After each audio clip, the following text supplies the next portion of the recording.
yes, you're going to get rejected from an Ivy League.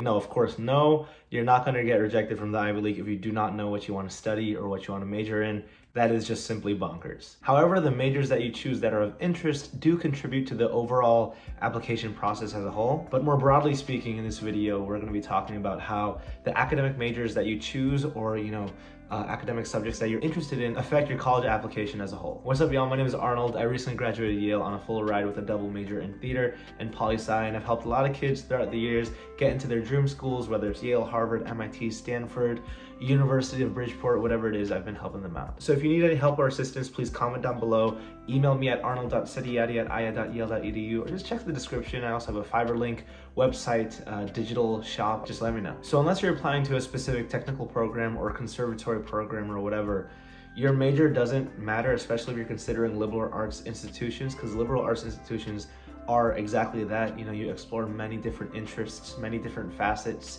in terms of academia. So usually on the Common App, there's a section, whether it's on the main Common App or the supplemental essays, where it asks, okay, choose up to 3 areas of academic interest.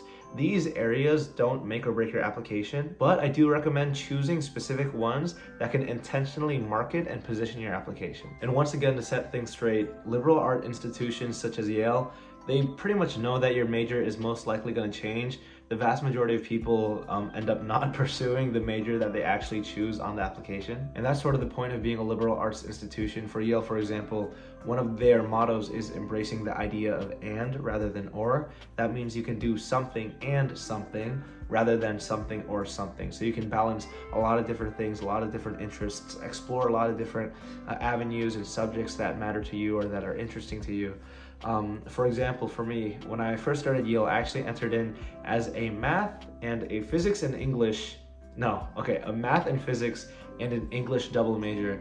And after that first English seminar, I realized that I can't, talk out of my ass like that. And after the first math and physics class, I was like, oh shoot, there's more to math than just calculus, and physics isn't simply just kinematics. There's like a whole entire electrical subatomic element to it. And long story short, it didn't work, and I ended up choosing theater and poli-sci, of course the harder alternatives. But that just goes to show that the majors that you put aren't necessarily going to be the majors that you end up pursuing or studying.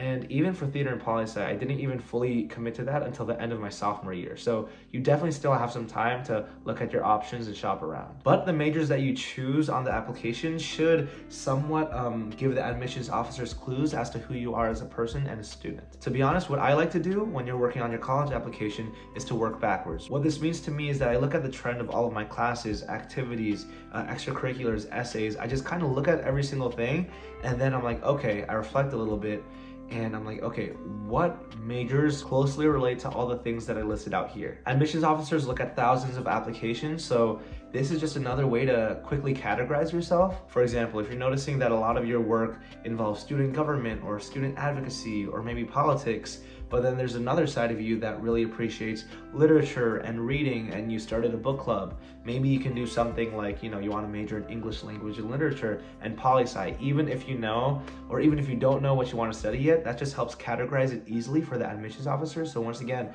you're looking at all of your activities and essays, and you're working backwards to finding the programs that fit you the most. All that being said, what are some practical action items that you can take? This is going to sound super cliche, but truly you just got to follow what brings you joy, especially at the beginning. Just do things that interest you and fascinate you in high school, things that just make you happy, make you excited, make you want to get out of school. I know that's really tough in the high school days, but for example, for me, that was theater.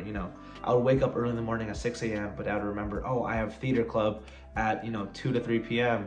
And that just really, made me super excited to get out. Taking it a step back, the first thing you should do as a freshman in college or sophomore or whatever is to just explore all of your classes and extracurricular options. So for the classes, I'd recommend that you sit down with a guidance counselor, because once again, they're being paid to literally help you out. They know all the classes. They know classes, like new classes that are being added, classes that you must take. So once you figure out the classes that you have to take, but then you might have some leeway in terms of electives, I recommend that you ask the guidance counselor, hey, what are some classes I should take? Is there like a computer graphic design class? Is there like a coding class, a dancing class, whatever? Just explore all those different options. And if your high school allows you to shop those classes, which honestly, I don't think high schools allow students to do that, you should shop, but ask around, ask upperclassmen about what classes that they enjoyed. Maybe ask the teachers what their classes entails. Look at the syllabus to see if that's interesting to you.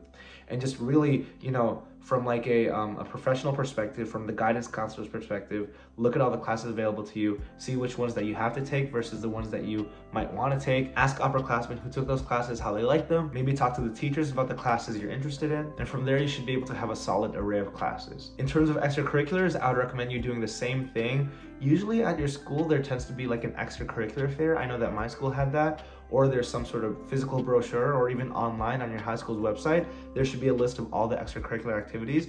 For this one, honestly, I would say to go a little bit crazy with this, like truly, especially the first few weeks or whatever, just attend every single one. Even if you don't stay for the whole entire time, just attend every single one, especially the ones that you're interested in. Get a vibe check, see what it is about, and truly just explore your interests, especially this early on. There's no harm in just seeing something, attending that first meeting, seeing how it works. And the worst thing that could happen is, now that isn't something that you want to pursue, but truly keep an open mind. For me personally, my school didn't really have that many resources. I came from an underfunded district, so I was kind of forced to take a certain amount of classes, which was pretty easy for me. But something I did do is take the highest level of classes available. To me, that meant magnet honor classes and then eventually AP and ECE classes. The extracurriculars were also pretty limited, so I just did what I can to try my best. I know that my freshman year, to be honest with you, I didn't do too much extracurricular wise, but I was involved with activities outside of school. For example, I worked part-time at a Japanese restaurant. I was a part of the Indonesian communities and church communities in Connecticut, where I did some singing and dancing and performing. And then in school, just by talking to people, getting recommended by teachers, I ended up becoming the school governance council president that year as well. And then, as I progressed, I ended up also doing soccer and tennis and theater club, which was amazing for me, but that didn't actually open until my junior year of high school. That being said, it was a whole entire process of just being open-minded and exploring these different avenues and seeing which ones that I enjoy. The second action item is that you're initially going to have a lot of these different interests, and you're going to figure out which ones you like and don't like, but over time it's important to narrow down your focus and only choose the select few activities or classes that truly interest you. It's your time to develop and grow them in an intentional way. To give a personal example for me, one thing that I did was this very specific community service group at my school, and it was really popular. And of course, community service is great in general, being able to be of service to somebody and unconditionally offer your time. But if I'm going to be honest with you, it was kind of just like a cookie cutter community service program for me, where you just go to the soup kitchen, and there's so much value to that. Of course, I'm not diminishing that, but for me personally, if we're being cynical, it didn't really have like a unique spin on it for me to justify me spending many hours doing it. So eventually I ended up dropping it after my sophomore year. And this is where you have to be selfish and a little bit picky with your time, because even though it's very great to be of service to somebody else, those people are definitely benefiting from your community service. Selfishly to you, it might not be something that is truly uniquely you. There are probably dozens of other kids who are also just doing community service because they think it sounds nice or just to pad their resume. And because I had other hobbies, interests, activities, extracurriculars that interested me and that felt uniquely mine, I decided to prioritize my time on those. The next thing is that as you are growing with these specific activities, make sure that you can create an impact with them. And to be honest with you, this impact will probably happen naturally, especially if you genuinely enjoy it. And the impact should be focused on, okay, I had all these activities, now I'm going to focus on these few that truly, unconditionally, and selfishly make me happy, but now let's make it selfless. What can I do in these activities specifically that will cause an impact on other people, that can change other people? This is really important because colleges really want students who can contribute back to other people. And for my case, two examples that I have right off the bat was for theater, that was one thing, right, where I was the lead actor, and I also took some liberties as being somewhat of an artistic director, where I recruited some people to help with the marketing to raise some money for the tickets. And also as a lead actor on set or on the stage, you sort of set the tone for the day in terms of rehearsal, because if you are optimistic and happy and open-minded and kind, the other people, the supporting actors and everyone else will also grab that energy. But if you're being a diva right off the start, that sets a bad tone. So there's a huge leadership element in terms of, affecting people within the cast and crew, but also as a lead actor, you have to make sure you have a great performance for the people watching as well. So there's an impact on people in general. There's a huge burden and privilege to carry when you're telling stories on the stage. For a school governance council, I was able to help out with creating some policies, even though for the most part, A lot of school class presidents don't really do much, but I was able to help advocate for specific policies such as a late bus system that would help, kids who didn't have transportation afterwards, after school, they would have access to a bus so that they could participate in extracurriculars without worrying about, their parents who are working overtime to help pick them up from any outside activities. The next point is that it's good to focus on a few things because quality is more important than quantity at the end of the day. This goes back to my earlier point where what's the point of doing singing, dancing, acting, all these different avenues, but you're not actually, delving deeply into it, you're not actually challenging yourself, and you're not actually causing that much of an impact on other people. There is a huge caveat to this though. Do not limit yourself either.